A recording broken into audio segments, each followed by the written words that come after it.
Hello and welcome back with a new video of this new chapter of class 11, the business studies chapter 4. Now we'll start the chapter with the services meaning. Now let's see. Services are those which are separately identifiable, essentially intangible activities that provide satisfaction of wants and are not necessarily linked to the sale of a product or another services. तो देखिए services क्या है। Services वो होती हैं जो आप separately identify कर सकते हैं और वो इंटेंजिबल एक्टिविटीज़ होती हैं।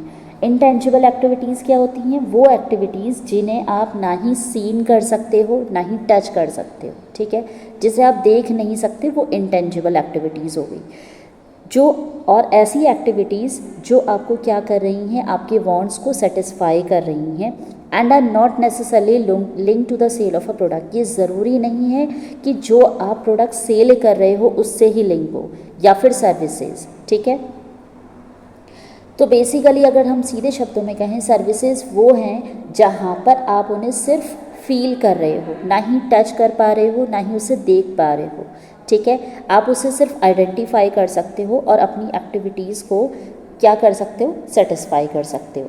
Now features of a business services, इसमें पहला फीचर है इंटेंजिबिलिटी, जो कि अभी आपकी मीनिंग में भी आया था। देखिए इंटेंजिबिलिटी मतलब क्या होता है? They can not be seen और टच्ड, जिसे ना ही आप सीन कर सकते हो, देख सकते हो, ना ही टच कर सकते हो। वी कैन ओनली फील और एक्सपीरियंस इट। सबसे पहली चीज़, इंटेंजिबल को हम देख नहीं सकते, टच नहीं कर सकते, सिर्फ फील कर सकते हैं। जैसे आपको एग्जाम्पल दिया है ट्रीटमेंट बाय अ डॉक्टर। अब जैसे देखिए डॉक्टर है, वो आपका ट्रीटमेंट कर रहा है ना, तो जो भी वो ट्रीटमेंट कर रहा है उसे आप सिर्फ फील कर सकते हो। देखो वो आपको जो दवाइयाँ देगा उससे आपको अच्छा महसूस होगा, है ना, आप अच्छा फील कर रहे हो। लेकिन क्या आप उस जो भी आपको ट्रीटमेंट मिल रहा है, क्या आप उसे टच कर पा रहे हैं या देख पा रहे हैं? नहीं। तो सर्विसेज को आप कभी भी टच नहीं करते या सीन नहीं करते। सेकेंड आता है इनकन्सिस्टेंसी और लैक ऑफ होमोजेनिटी। अब देखिए इनकन्सिस्टेंसी क्या होती है, कह रहा है always changing based on the demands and expectation of a different customer age and when it is needed. कह रहा है हमेशा आपके प्रोडक्ट या आपकी सर्विसेज क्या होती हैं, चेंज होती रहती है डिमांड के हिसाब से। देखिए जैसे ही देखिए अलग अलग कस्टमर हैं, अलग अलग कस्टमर्स की अलग अलग डिमांड भी होंगी, एक्सपेक्टेशंस भी अलग अलग होंगी, तो उनके हिसाब से सर्विसेज प्रोवाइड करना। तो सर्विसेज कभी भी एक जैसी नहीं होती हैं, वो हमेशा वेरी करती हैं, वेरी करती हैं किस पे? कस्टमर पे। जैसे for example beauty parlour mobile services. अब फॉर एग्जांपल अगर हम ब्यूटी पार्लर का भी ले लें, तो ब्यूटी पार्लर में हर पर्सन के लिए अलग अलग तरीके के क्या होते हैं, प्रोडक्ट्स यूज़ होते हैं। ज़रूरी नहीं है कि एक के फेस में जो प्रोडक्ट यूज़ हो रहा है वही दूसरे को भी सूट करे। तो सर्विसेज भी क्या होती हैं, वेरी करती है कस्टमर की डिमांड पे या फिर नीड्स पर। नेक्स्ट थर्ड आता है इंसेपरेबिलिटी। कह रहा है या नॉन ट्रांसफरेबिलिटी। कह रहा है इनको आप इंसेपरेबल नहीं कर सकते या फिर ट्रांसफ़र नहीं कर सकते। देखिए क्या कह रहा है, the production and consumption of services are seem to be inseparable. जो भी प्रोडक्शन हो रही है या कंजप्शन मीन्स जो यूज़ हो रहा है, कंज्यूम हो रहा है सर्विसेज का, उसे आप सेपरेट नहीं कर सकते। अब जैसे मैंने आपको अभी एग्जांपल दिया था डॉक्टर का ही, तो देखिए यहाँ पर भी दिया है for example doctor and his medical services या ट्रीटमेंट इनसेपरेबल।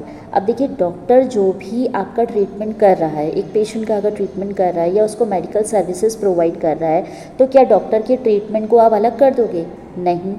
एक ब्यूटी पार्लर में आप जा रहे हो, ब्यूटी पार्लर वाला जो आपको सर्विसेज दे रहा है, यानी कि जो आपके लिए काम कर रहा है, आपको सर्विसेज प्रोवाइड कर रहा है, क्या आप उसकी सर्विसेज उससे अलग कर दोगे? नहीं, ठीक है। तो कह रहा है एक ऐसा पर्सन जो आपको सर्विसेज दे रहा है, आपको प्रोडक्शन कर रहा है आपके लिए और आप उसे कंज्यूम कर रहे हो, वो दोनों को हम क्या नहीं कर सकते, सर्विसेज को सेपरेट नहीं कर सकते। फिर नेक्स्ट आ जाता है इन्वेंट्री। इन्वेंट्री मीन्स लॉस भी होता है। देखिए क्या कह रहा है, इन्वेंट्री बेसिकली स्टॉक को बोला जाता है ना। तो कह रहा है services are consume at the same time when they are produce, you can not store for a future use. कह रहा है इन्वेंट्री जब भी कोई सर्विस है वो जब भी बन रही है, आपको मिल रही है, आप उसे तभी कंज्यूम कर सकते हैं। ये नहीं कि आपने उसे फ्यूचर के लिए सेव करके रख दिया। इन्वेंट्री कभी भी, सर्विसेज कभी भी आप फ्यूचर के लिए स्टोर करके नहीं रख सकते। वो जब आपको मिल रही हैं, जब प्रोड्यूस हो रही हैं, तभी आपने उसको क्या करना है, कंज्यूम करना है। ठीक है।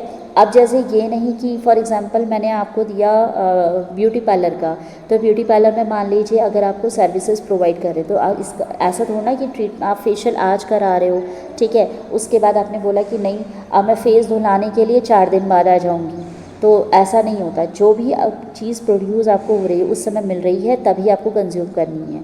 ठीक है। जैसे सिनेमा हॉल का भी यहाँ पर दिया, for example vacant seat in a cinema hall. अब सिनेमा हॉल में आपके लिए सीट आज वेकेंट करी है और आप उसे नहीं कंज्यूम कर रहे हो, तो ऐसा थोड़ा है कि आप ये कहो नहीं मैं आज की सीट अपनी जो बुकिंग करी है वो 10 दिन बाद आकर के वहाँ बैठ जाऊँगा। ऐसा नहीं होता। जब भी आपको जो सर्विसेज प्रोड्यूस की जा रही हैं उसी टाइम पे आपको कंज्यूम करनी है, वरना आपको क्या होगा, लॉस होगा। इसीलिए मैंने लॉस लिखा है, इन्वेंट्री का मतलब स्टॉक होता है वरना। नेक्स्ट और फिफ्थ लास्ट है इन्वॉल्वमेंट और कस्टमर्स पार्टिसिपेशन। इसमें क्या कह रहा है, कस्टमर का इन्वॉल्वमेंट और पार्टिसिपेशन होना भी ज़रूरी है। देखिए क्या कह रहा है, to experience a service the participation of a customer is essential. देखिए कोई भी सर्विस को एक्सपीरियंस तभी कर सकते हैं जब उसमें कस्टमर का क्या होगा, पार्टिसिपेशन होगा। अब जैसे फॉर एग्जांपल मैंने आपको डॉक्टर का ही दिया, डॉक्टर अपनी ट्रीटमेंट दे रहा है, यानी कि आपको क्या प्रोवाइड कर रहा है, सर्विस प्रोवाइड कर रहा है। उस डॉक्टर की सर्विस क्या है, ट्रीटमेंट देना, लेकिन वो ट्रीटमेंट किसको दे रहा है, कस्टमर को दे रहा है। अब वो कस्टमर अगर आएगा ही नहीं, पार्टिसिपेट होगा ही नहीं, इन्वॉल्वमेंट देगा ही नहीं, या सर्विसेज डॉक्टर से लेगा ही नहीं, तो वो एक्सपीरियंस कैसे करेगा कि डॉक्टर अच्छा है कि बुरा है, या उसकी ट्रीटमेंट अच्छी है या बुरी है। ठीक है। तो कह रहा है एक सर्विसेज तभी पूरी तरह से कंप्लीट होती है जब कस्टमर उसको क्या करता है, एक्सपीरियंस करता है। जैसे फॉर एग्जांपल दिया है, telephone company provide telephone services but to use this services customer has to make और रिसीव द कॉल। कह रहा है टेलीफोन कंपनी आपको टेलीफोन सर्विसेज देगी, लेकिन वो सर्विसेज कब पूरी होंगी, जब आप उसे क्या करोगे, यूज़ करोगे। कस्टमर अगर फ़ोन उससे रिसीव ही नहीं कर रहा है, फ़ोन कर ही नहीं रहा है, उसको इस्तेमाल ही नहीं कर रहा, उसकी सर्विसेज ही नहीं ले रहा है, तो फिर उसका प्रोडक्ट बनाने का मतलब ही नहीं बनता है। ठीक है।